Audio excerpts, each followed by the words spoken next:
told me anything বলতে হবে আপনারা একদম বিচার করে সুন্দর আয়োজন দেখলাম, সুন্দর করে আপনারা বিচার করে যেটা দিবেন সেটাই হবে। এটাই সবচেয়ে ভালো লেগেছে। অন্য জায়গায় শুধু আগে থেকে ঠিক করা থাকে, আগে কাগজ ধরিয়ে দেয় এদেরকে দিতে হবে, সেরকম কোনো ধরনের কিছু জায়েদ খান ওটা করে না। আপনি জানেন জায়েদ খান ফেলে দিয়ে এখান থেকে বেরোয় চলে যাবে, আই ডোন্ট কেয়ার এনিওয়ান। তো যে সত্যিকারের যিনি এটার দাবিদার, তার মাথায় যেন মুকুটটা ওঠে সেটা আমরা চেষ্টা করবো। ক্রিকেট মাঠ থেকে সুন্দরী প্রতিযোগিতা সব জায়গায় আসলে জায়েদ খান তো অলরাউন্ডার, তাকে জানেন আপনি। তো অলরাউন্ডার যেহেতু ক্রিকেট মাঠে থাকবে, সুন্দরীদের মাঠে থাকবে, এরপরে ফুটবল মাঠে যাবে, কয়েকদিন পর দেখবেন টেবিল টেনিস মাঠে দেখবেন। যার যোগ্যতা আছে সব জায়গায় সব মাঠেই খেলতে পারে। দেড়শো জায়েদ খান সব জায়গায়। অনেকে বলছে আপনাকে আটকায়, আবার আপনাকে বিয়ে করতে চায়, সবার আকর্ষণ এসে যায়। এটা তো আল্লাহ তাআলার ব্লেসিংস, রহমত, সবাইকে এটা পায়। একটা প্রতিযোগী যখন বলে আমি মুকুট ছেড়ে দিব জায়েদ খানকে নিয়ে যাবো, এটা বড় ব্লেস না।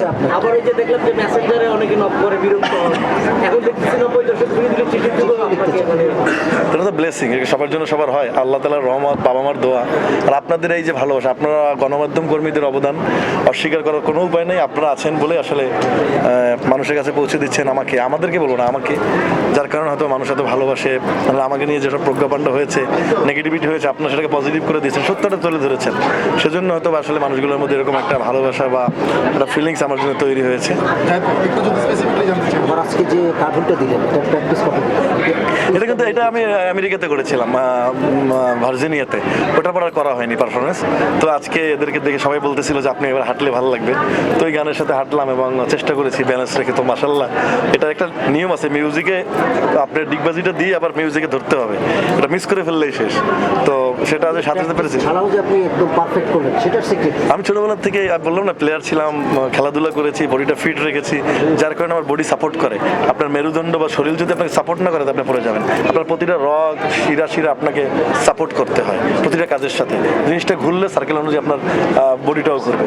আপনার বডিটা যদি আপনাকে ফেল করে ফেলে, আপনি ওখানে আর উঠে দাঁড়াতে পারবেন, রগে টান পড়ে যাবে। তো সেই সব জায়গার থেকে আমার মনে হয়েছে যে আমার আবেগ বা আমার অনুভূতি এদেরকে দেখে আমার সেই স্পিডটা দেওয়ার চেষ্টা করেছি এবং ইট হ্যাজ বিন ডান। পড়ে যেতে তাহলে তো আমার অন্যরকম হতো, ট্রলে শিকার হতাম, আমি উঠে আবার চেষ্টা করতাম আরেকবার করার, বাট ছাড়তাম না, আবার ভাইরাল হয়ে যেতাম। বাট আমি তো ভাইরাল হওয়ার জন্য কিছু করি না, ভাইরাল হওয়ার ইচ্ছা থেকে পড়ে যেতাম। হ্যাঁ, রান্না আমি সবকিছু প্রথম করতেছি। ধরো রান্নার অনুষ্ঠান একটা করেছি, বিচারক সৌন্দর্যবতী যে একটা করলাম, দোকান উদ্বোধন 2টা হয়েছে, এগুলো দুই ব্যাপারে ট্রাই করে দেখছি। Thank you very much, thank you.